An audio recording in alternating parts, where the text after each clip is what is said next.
Today, from NRG Stadium in Houston, Texas, it's Week 14 of the NFL on EA Sports.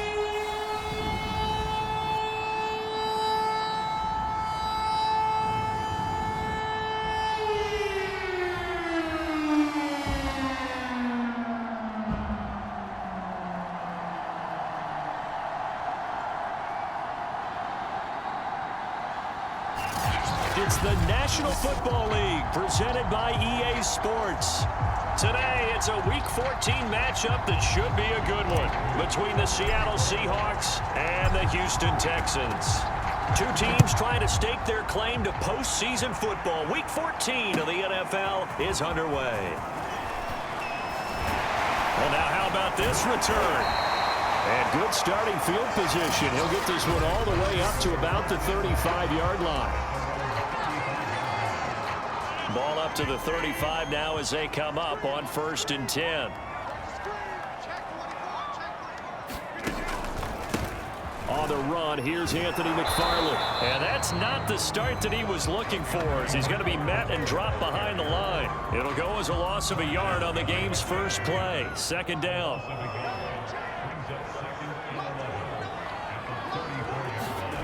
To throw, it's Rodgers. And his throw is going to be incomplete. That was a nice job defensively of disguising their coverage and making it difficult for the quarterback to lock in on a receiver, and it results in an incomplete pass. Throwing is Rodgers on 3rd down.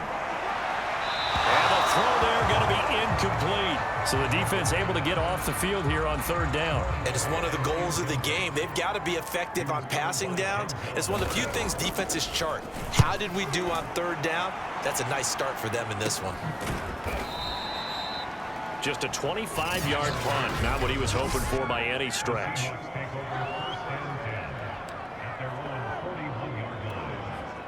They've got good starting field position as they come up here 1st and 10 at the 41-yard line. Now a play fake. Brady. Oh, he's going to take a shot right away. And that is caught at the 10-yard line.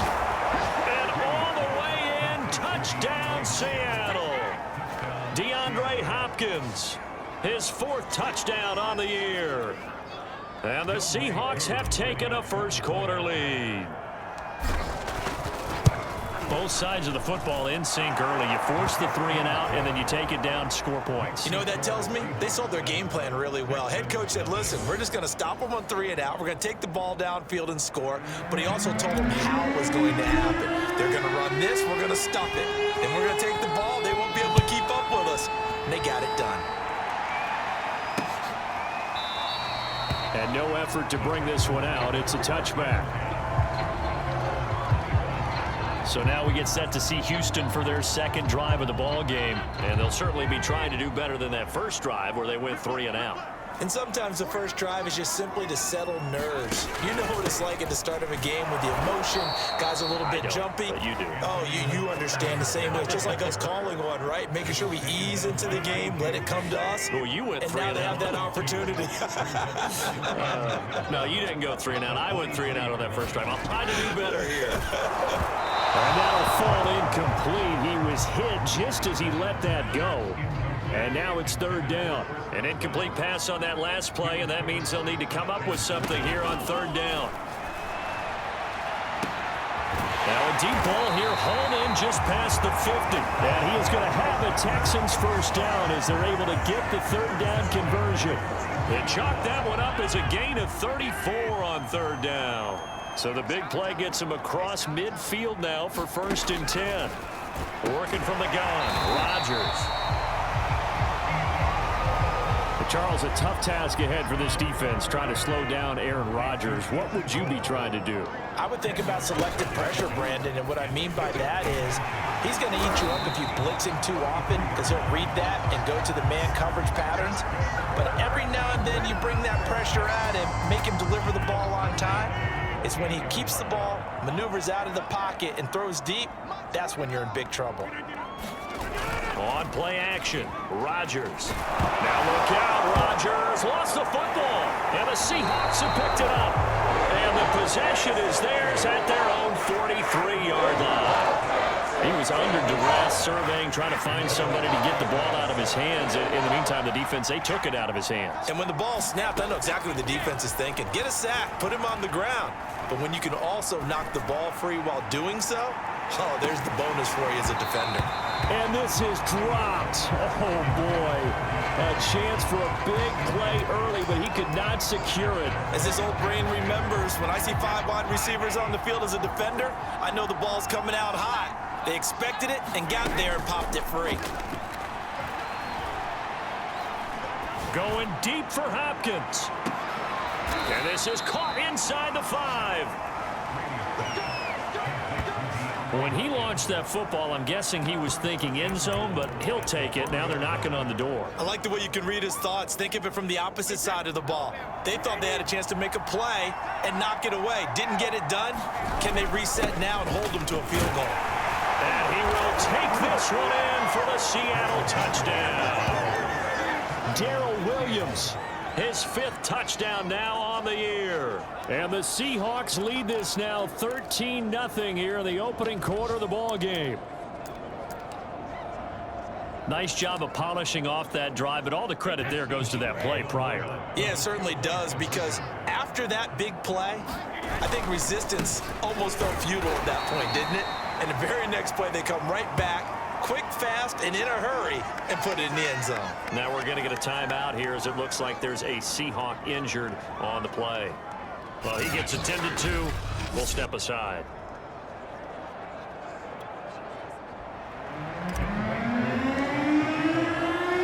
Following the touchdown, here's Koo to kick off.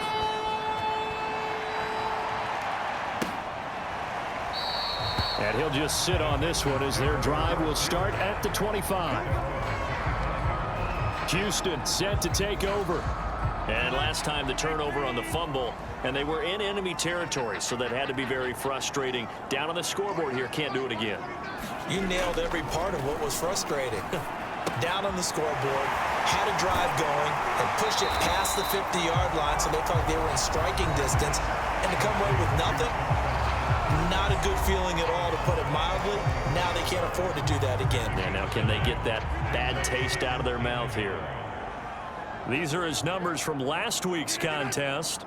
7 catches, 111 yards. And he'll lose yardage. Brought down at the 32. And he's trying to prove the adage, it's not just how you start, it's how you finish. And he is finishing awfully strong, takes great care of his body. I expect him to go ahead and put a capper on this season. They'll run with McFarland. They find some open field here. And able to rip off a big chunk of yardage before being dropped inside the 40. It was 3rd and short, and they go flying past the marker for a gain of nearly 30 yards. So from Seahawk territory now, it's 1st and 10 at the 39-yard line. Throwing now is Rodgers. Over the middle, and it's incomplete. Anthony McFarland was the intended receiver. And that'll bring up second down.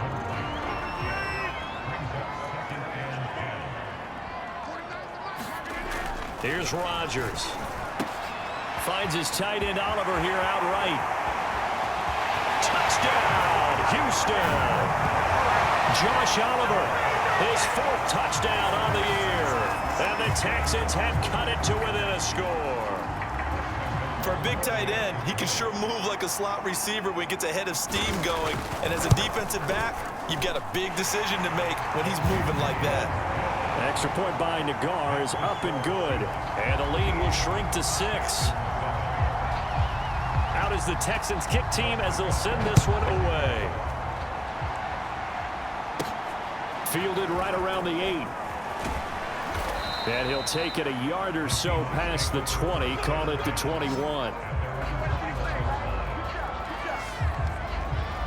And we will get another look at Seattle's offense. And that recipe on their last drive that resulted in a touchdown looked pretty good, so they'll be hoping to do that once more. And it takes me back to when we sat with the offensive coordinator and the head coach. They felt pretty good about their game plan and thought there were some holes in the defense, and they exploited them the last time. Oh, and a bad throw there. It's intercepted. Picked off by Micah Hyde. And a huge return as he'll take this one all the way down inside the 30-yard line. So that time the pressure got home just as he was releasing the football and caused the pick. And what it did was it disrupted that fragile balance of the mechanics of throwing the football. You know, from the footwork to being able to actually throw it downfield. If one piece of that puzzle gets disrupted, it affects the entire chance of success. On 2nd and 10. Rodgers working the middle here. That's complete to Knox, the tight end. And inside the 20 before he's brought down. An entertaining start to this one. More to come on EA Sports.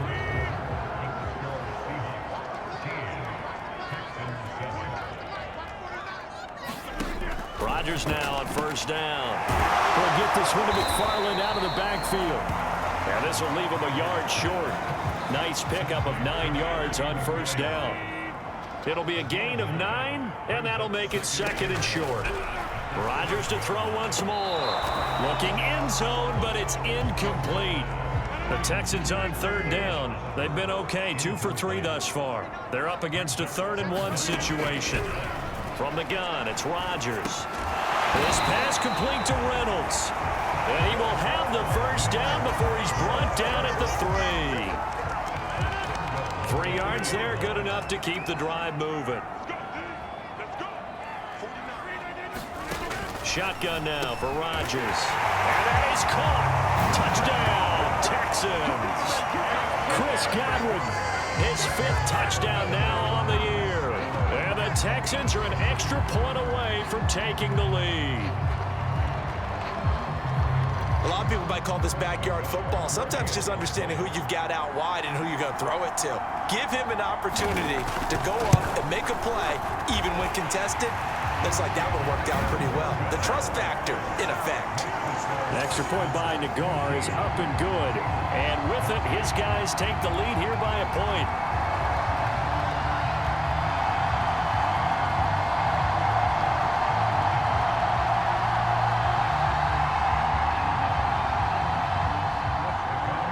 Out is the Texans kick team as they'll send this one away.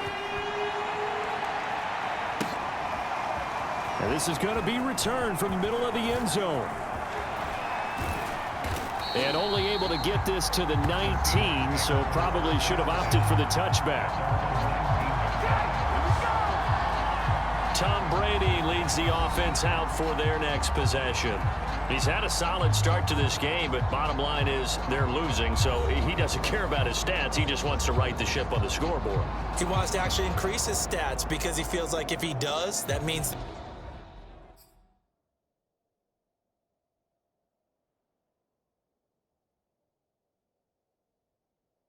Things will get better for his team, maybe get him back into the ball game or into the lead.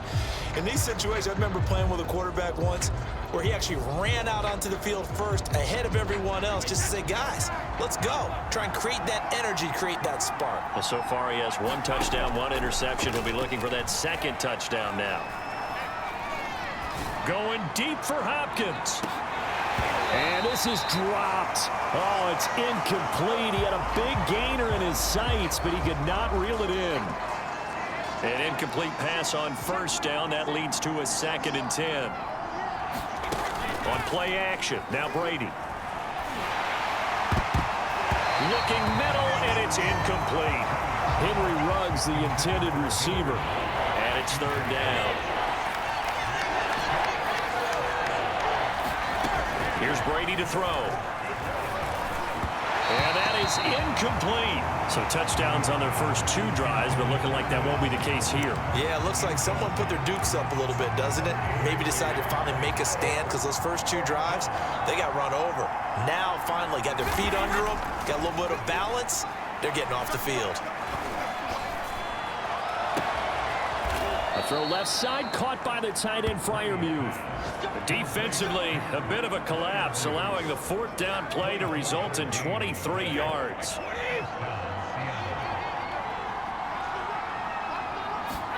Brady to throw again. And that's complete to Trey McKinney, the tight end. And he'll go down, but not before getting this inside the 30. That's good for 28 yards. So a 1st and 10 now in Houston territory as they're down to the 29-yard line. Now Brady. And down inside the 15, shy of the 10. That's over 40 yards of movement with those last 2 plays. From down at the 12, it's 1st and 10. To throw, it's Brady. Touchdown, Seahawks. Freiermuth, his 4th touchdown on the year. And the Seahawks are going to retake the lead. A good tight end is a heck of a weapon for any quarterback, especially when you're able to create some mismatches. Sometimes they work against a linebacker, sometimes they work against a smaller defensive back. But when they find it, they go to it, and it often results in touchdowns. Following the touchdown, here's Koo to kick off. And a short kick taken at about this. Now a hit and a loose football. Still going. And the Seahawks have picked it up. And the return will stop right around the 25. So problems there on the return. Very costly. Not what you need when you've just surrendered the lead. Not at all, because this now has a chance to really snowball on them quickly. Their offense was on the sidelines talking about getting on the field and getting that score back. And he's brought down after a very nice gain. It'll go as a gain of 25 on a play that started back at the 25.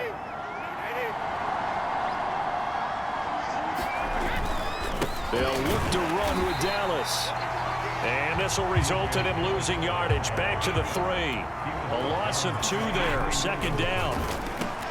End zone caught. Touchdown, Seattle. Tom Brady, his 3rd touchdown pass of this first half. And the Seahawks find a way to stretch their lead. So what can Brady do here as he'll lead his guys up to go for 2? You get down near the goal line, this is where having a sure-handed tight end becomes a luxury, and it pays off big time, especially when the defense sells out against the run, and he finds himself open for an easy touchdown. Meanwhile, this one knocked down in the backfield. It's incomplete. Following the touchdown, here's Koo to kick off.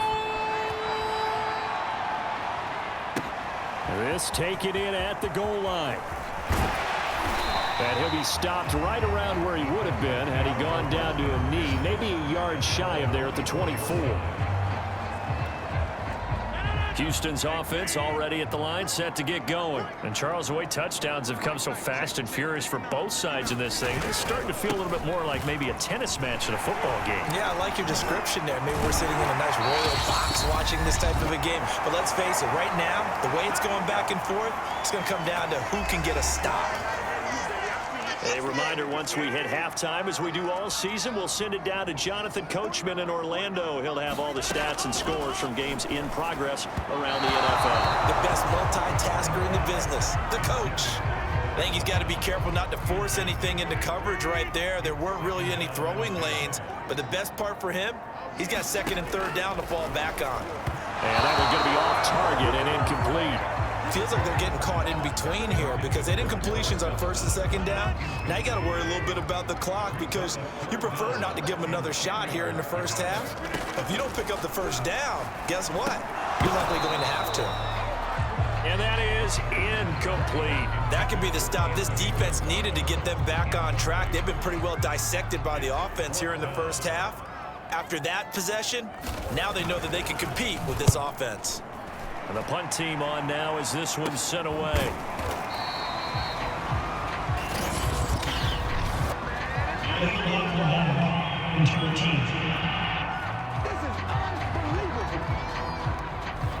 So that one will be accepted.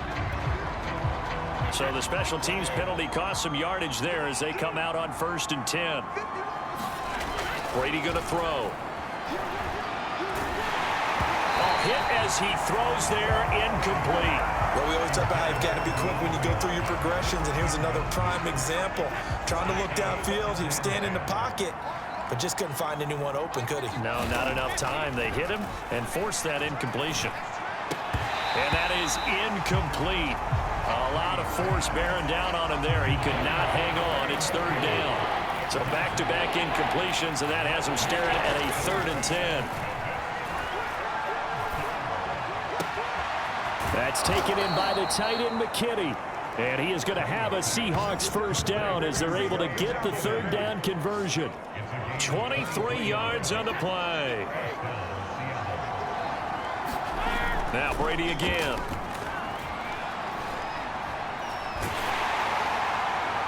And that is incomplete. He certainly had a good game throwing the ball so far, but I think he was trying to take that from good to great with that throw, trying to get one downfield.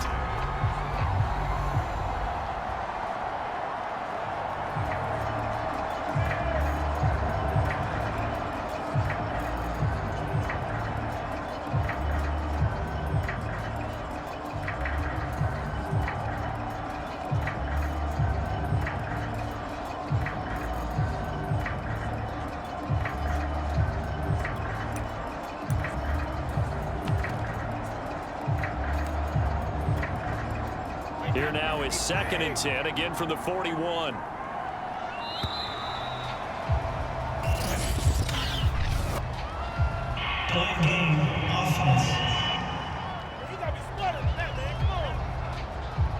He didn't even try to signal for a timeout, so they must have not been aware of the numbers. I think he lost track of the time left in the play clock and probably was trying to read the defense and trying to figure out which play to run and just lost track, and it cost him.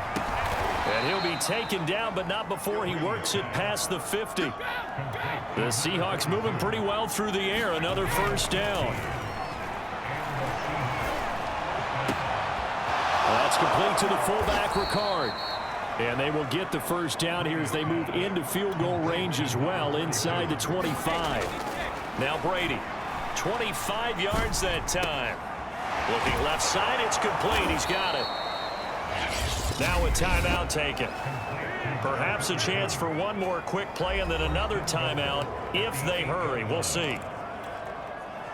A chance to really cap off a big first half here as they come up on 1st and goal. Brady.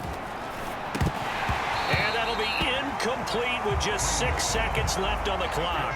Nothing on first down, so the ball remains at the 8-yard line, 2nd and goal. The final shot before half for Brady. Down near the goal line. And it'll be intercepted. Picked off by Micah Hyde. And his guys have got it back at the closing stages of the first half. Charles, not only is that an interception, it's one when you were really knocking on the door for a touchdown inside the red zone. You're actually thinking points. No matter what, at worst, you're thinking kicking a field goal and getting 3.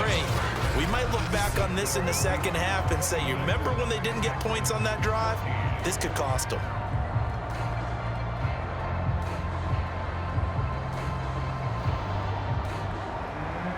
Seahawks with the advantage, and they get the football first as the second half is underway. This will be fielded inside the 5. And he takes this near the 25. Just a little pass there. Call it the 26. And the Bucs ready to go.